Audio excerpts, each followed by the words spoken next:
Josiah Henson was the little-known man behind one of the most notorious characters in history, Harriet Beecher Stowe's Uncle Tom.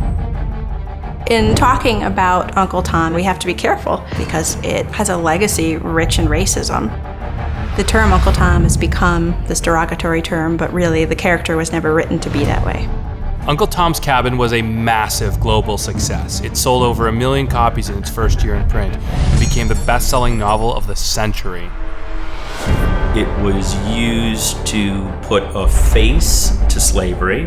And it really opened people's eyes to the plight of these blacks, being seen as property, being treated as animals. It not only balloons up in sales, but there's also a negative reaction to it.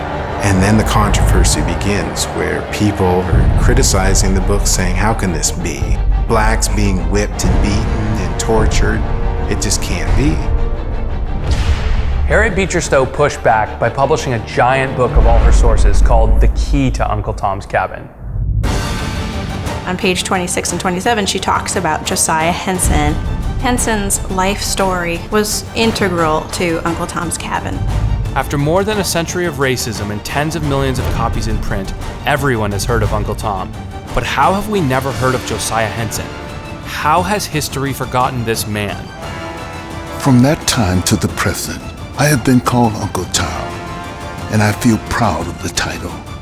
If my humble words in any way inspired that gifted lady to write, I have not lived in vain, for I believe her book was the beginning of the glorious end.